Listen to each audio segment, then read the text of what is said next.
Madame, monsieur, bonsoir, buonasera a tutti. Merci d'être en notre compagnie pour ce nouveau numéro d'Intanto per l'Ambiente, une émission qui se déroule aujourd'hui à San Giuliano sur le site de l'INRAE.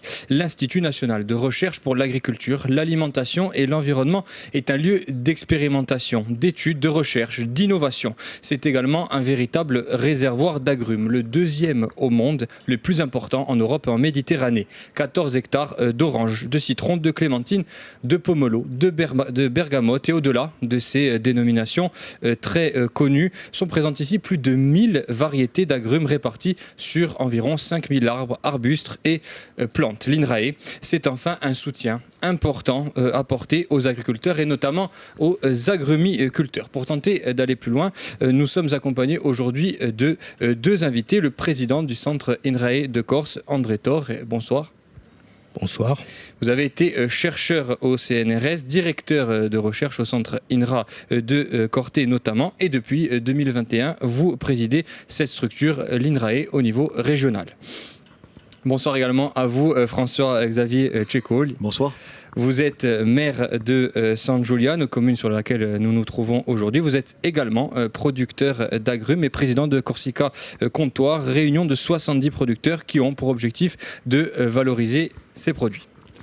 Première question à vous, André Tor. J'ai présenté succinctement, on va dire, les activités de l'INRAE. J'ai parlé de recherche, mais pour tenter d'aller plus loin, de poser le débat, quel type de recherche vous menez ici et surtout, dans quel but vous les menez ?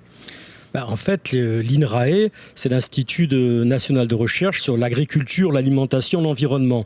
Et donc, on a des activités un peu partout en France, et particulièrement en Corse. Et en Corse, on mène deux types d'activités. Donc, on a un laboratoire qui est à Corte et qui est sur les activités pastorales, je dirais. Et en particulier, on a largement contribué à la définition des appellations d'origine contrôlée dans des AOC sur le broach, sur la charcuterie. Et donc, on a beaucoup de relations sur la montagne et sur les activités animales et végétales. Et puis après, on a notre station de San Giuliano, dans laquelle nous sommes depuis 1965 et sur laquelle nous développons à la fois de nouvelles variétés, des innovations et également des relations avec les agrumiculteurs, avec la filière agrumicole et des partenariats pour développer des produits pour la Corse et au-delà, bien sûr. Alors François-Xavier Ceccoli, on parlera tout à l'heure des considérations techniques, mais vous êtes également maire de San Giuliano. On l'a dit, au niveau économique, avoir ce site sur votre commune, on imagine que c'est une chance. Il y a environ 50 employés à l'INRA, c'est ça, et la plupart sont sur ce site de San Giuliano. Oui.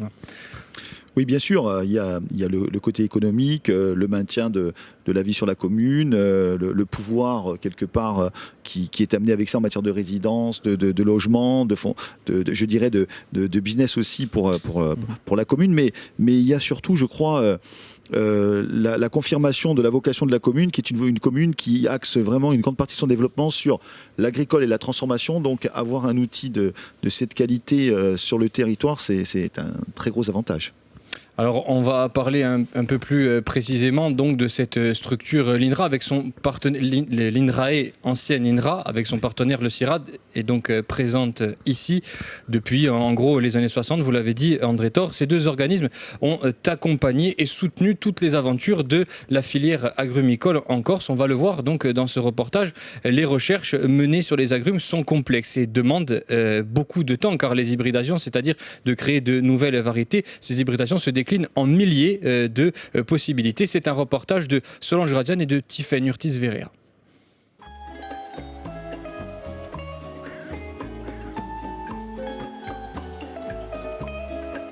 C'est une collection exceptionnelle d'agrumes. Plus de 1000 variétés ont été réunies à San Giuliano.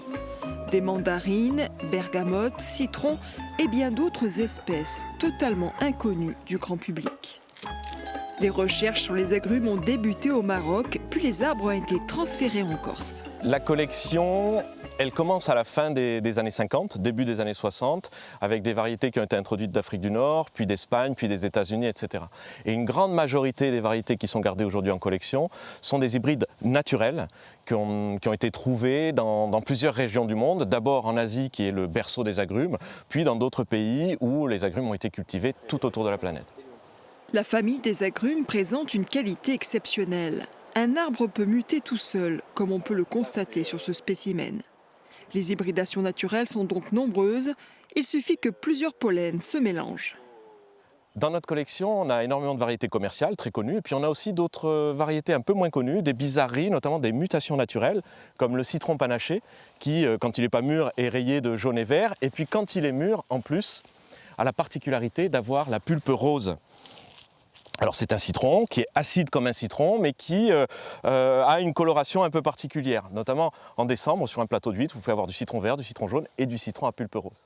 D'autres mutations aussi assez connues, notamment le chinois ou quinote en italien, qui est une mutation d'orange amer, avec des entrenœuds courts, des petites feuilles. D'ailleurs son nom latin c'est Citrus myrtifolia, en Corse on connaît bien la myrte, et on voit le type de feuille. Et c'est une orange amère qui est très utilisée notamment à Savone, pour faire le quinoto di Savone, où c'est un fruit qui est confit à l'eau de vie, où on en fait des confitures, on en fait même des shampoings, des savons, et il est très très connu en Ligurie. Évidemment, les chercheurs sont là pour décupler le pouvoir de la nature. Cet ancêtre des agrumes, un pamplemousse gros comme un ballon, a donné naissance au pomelo. C'est surtout par le biais de porte-greffes que de nouveaux fruits ont été créés. Avec un petit coup d'huître. Ce travail de recherche continue dans les laboratoires de l'INRAE et du CIRAD. Sur cette table, une dizaine de fruits issus de l'hybridation sont testés. Donc voilà, c'est 2 variétés en termes de couleur. Tout ça c'est sans pépins, c'est ce qu'on voulait, et ça marche. Ces ingénieurs cherchent à produire une nouvelle mandarine sanguine contenant des molécules de fruits rouges, donc riches en antioxydants, mais aussi au goût acidulé. La texture est très jolie, la couleur est magnifique. Si un jour on arrive à faire un fruit qui est bon, qui corresponde aux attentes pour la production, qui en plus a une couleur jaune assez atypique avec des petits points rouges, ça sera là on sait qu'on tient un produit, quelque chose de très intéressant. Ces tests gustatifs sont déterminants et peuvent s'étaler sur 3 ou 4 mois. Non, mais moi, la première impression, c'est que c'est sec. Oui. Il n'est pas rare pour un chercheur d'avaler une vingtaine à une cinquantaine d'échantillons par jour. C'est le deuxième, là? Les bois tropicales. C'est mieux. Ces ingénieurs cherchent un autre fruit à commercialiser à l'export. C'est une demande insistante des agrumiculteurs pour combler une période sans fruits à partir de janvier où la récolte de la clémentine se termine et le début de la saison des pomelos en mars. L'identité de ce nouvel agrume est encore tenue secrète. On est parti en sélection participative, c'est-à-dire qu'on a placé des arbres dans différents vergers chez des producteurs qui l'ont conduit comme ils l'entendaient. Et nous, on l'a suivi, l'INRA, le CIRAD ont suivi la qualité de l'arbre, la croissance de l'arbre, puis les fruits, la mise à fruit et la qualité des fruits dans ces différents vergers, dans ces différents contextes pédoclimatiques, avec ces agriculteurs qui travaillaient dessus. Et pour l'instant, ça donne quoi? Et alors pour l'instant, c'est très intéressant à voir. Les expérimentations peuvent durer plusieurs années car le circuit de la grande distribution est impitoyable. Il faut des fruits avec un bon calibre qui ne s'abîment pas au cours du transport et qui durent longtemps. Ce travail de recherche donne naissance à un véritable trésor biologique qui doit être sauvegardé en dépit des grandes catastrophes naturelles et l'apparition des maladies qui font déjà des ravages en Floride et dans les Antilles. Il y a une maladie émergente qui s'appelle le HLB, qui est une maladie qui ravage les cultures d'agrumes. Donc les agrumes pour les producteurs qui ont été contaminés, dont leurs cultures ont été contaminées, sont invendables. Et on travaille actuellement avec une équipe INRAE CIRAD qui est localisée en Guadeloupe sur la création de porte-greffes pour pouvoir résister à cette maladie à l'avenir et pouvoir continuer à commercialiser les agrumes. Les différentes hybridations peuvent apporter une solution. Leurs graines sont donc conservées. Après avoir été séchées, elles sont immergées dans l'azote liquide à moins de 195 degrés. Ainsi, elles peuvent rester en bon état et recommencer à germiner des milliers d'années après avoir été sorties de l'azote. L'INRAE et le CIRAD de San Giuliano sont reconnus à la fois au niveau régional et international. Un succès qui repose en partie sur la clémentine de Corse et son IGP obtenu en 2007. En Corse, on a eu la chance extraordinaire d'avoir une station de recherche INRAE et CIRAD sur les agrumes et une filière clémentine qui s'est mise en place. Et on a eu un phénomène que l'on appelle une coévolution entre une filière agrumes, filière clémentine qui s'est développée et une station de recherche qui a pu l'accompagner.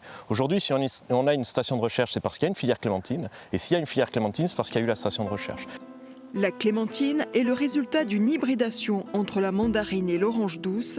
Une chose est sûre, d'autres pépites se cachent parmi ces innombrables et mystérieux agrumes. Alors André Thor, on a entendu dans ce reportage, à la fin de ce reportage, une station de recherche d'un côté, une filière clémentine de l'autre, qui se sont nourris mutuellement, qui ont progressé ensemble, c'est ça ? Absolument, c'est-à-dire que finalement on a accompagné l'évolution des agrumes, nous en tant qu'INRAE et CIRAD. Par exemple, dans les années 60, on a largement participé à la diffusion des nouvelles variétés pour la mise en production de la clémentine. Et puis après, au tournant des années 2000, quand s'est faite la problématique de la qualité, on a énormément participé à la définition de l'IGP, c'est-à-dire l'indication géographique protégée, qui a permis de définir les caractéristiques de la clémentine de Corse et de faire que ce soit une clémentine qui se distingue des autres et qui soit valorisée. Ça, c'était hyper important. Et aujourd'hui, on se projette vers le futur, parce que la recherche, c'est pas seulement au jour le jour, mais c'est également anticipé. Et donc, aujourd'hui, dans nos laboratoires, dans notre collection, on regarde et on essaie de définir des problématiques pour l'avenir, c'est-à-dire de nouvelles productions, également d'anticiper des changements comme le changement climatique ou les changements de goût des consommateurs. Mais plus concrètement, comment ça se passe au quotidien ? Quelle relation vous avez avec les producteurs d'agrumes ? Les réunions, vous appelez ? On travaille la main dans la main. On travaille avec eux, on a des réunions en permanence et même on a des vergers participatifs, c'est-à-dire dans lesquels on va avoir des expérimentations qui se font chez un certain nombre de producteurs où on regarde les évolutions des pratiques et des nouvelles espèces. Et également, on parlait dans votre reportage d'une nouvelle mandarine qui arriverait à la fin de l'hiver et qui viendrait élargir l'offre actuelle. Eh bien, ces nouveaux fruits, ils ont été sélectionnés par ce qu'on appelle la sélection participative. Qu'est-ce que c'est que la sélection participative ? C'est-à-dire, c'est des chercheurs et des agrumiculteurs qui se réunissent et qui sélectionnent ensemble les produits pour l'avenir de la filière corse. Donc on peut dire que c'est une association gagnant-gagnant au quotidien. Alors, on va en reparler de cette possible nouvelle variété, mais déjà sur le constat, vous François-Xavier Tchicol, vous êtes producteur d'agrumes, est-ce que vous partagez ce constat en gros de coévolution ? Est-ce que c'est un peu plus compliqué que ça ? C'est pas si facile au quotidien, quoi. Non, bien sûr, rien n'est facile, mais si vous voulez, si on se souvient, pour les plus anciens de la fin des années 90, la filière a failli disparaître. La quasi-intégralité des structures coopératives se sont retrouvées en cessation de paiement, en redressement judiciaire. Les producteurs n'arrivaient plus à vivre de leurs produits. Il faut se souvenir que c'est un peu le moment où l'Espagne est rentrée dans le marché européen. Et si ensemble la profession et les différents intervenants dont l'INRAE n'avaient pas trouvé la solution pour se démarquer, notamment la clémentine feuille et surtout l'IGP derrière, je crois qu'on aurait quasiment disparu, soyons honnêtes. C'est ça le tournant, c'est l'IGP de 2007 Oui, ça a été le premier tournant. On a pu se démarquer, on a pu montrer que nos productions avaient vraiment une valeur autre que ce qu'on peut trouver en Espagne et au Maroc, avec par exemple un degré de qualité, un degré d'utilisation, vous le savez très bien, au niveau d'une agriculture raisonnée, voire du bio, qui montrait aux gens qui achetaient ce produit et qui donc l'achetaient un peu plus cher, qu'ils en avaient quelque part pour leur argent. Ça a été le premier tournant. Et derrière, ça a été aussi l'organisation de la filière, notamment avec l'émergence de jeunes agrumiculteurs qui sont un peu moins jeunes aujourd'hui et qui ont appris à travailler aussi au niveau du commerce.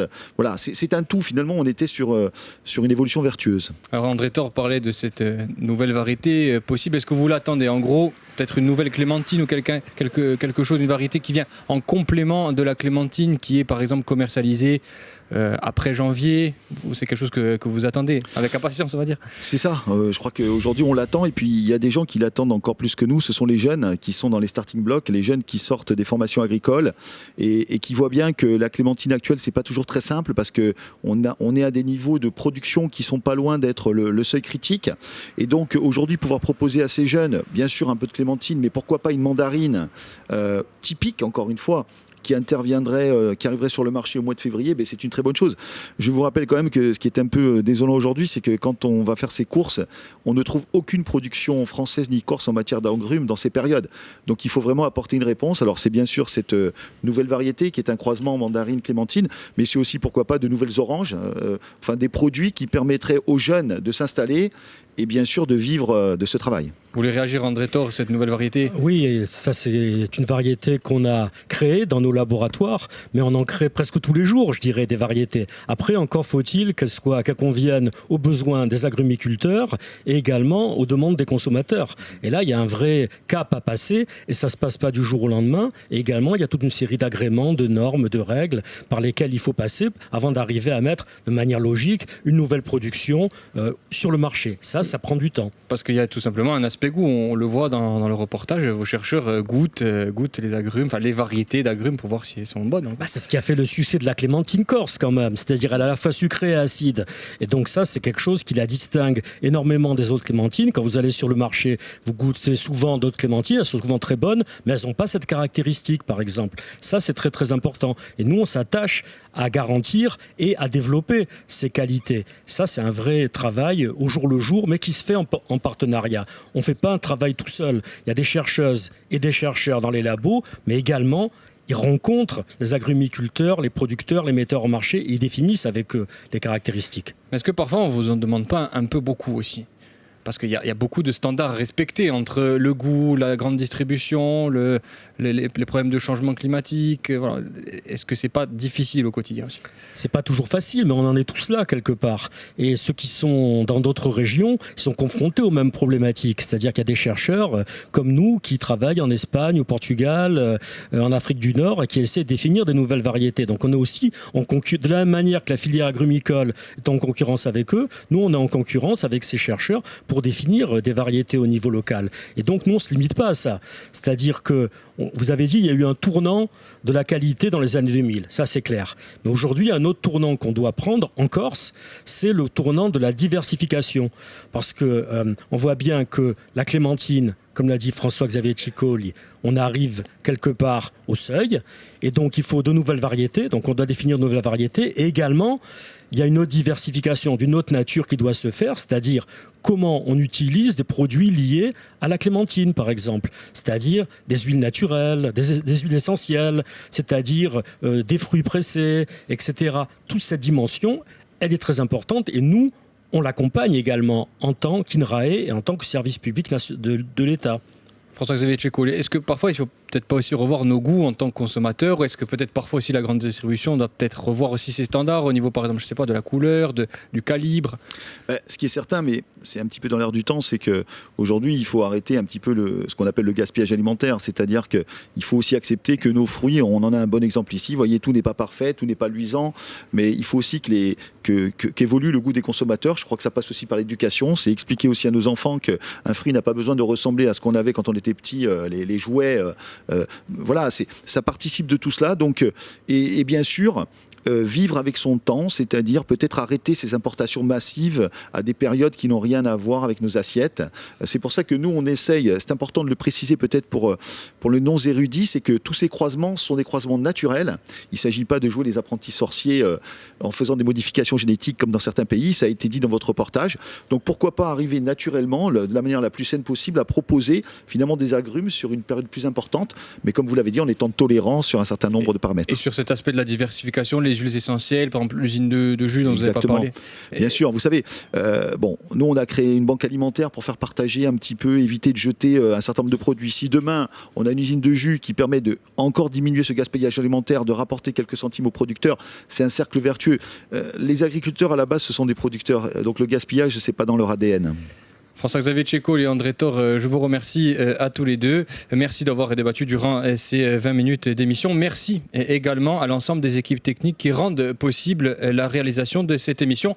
À noter que dans les semaines à venir, nous serons de nouveau présents ici sur ce site de l'INRAE dans un prochain numéro de Intent to Perlambient, et nous évoquerons plus en profondeur les défis économiques et écologiques que doivent relever cette filière agrumicole en Corse. Mais en attendant, l'information continue avec votre Corsigazir.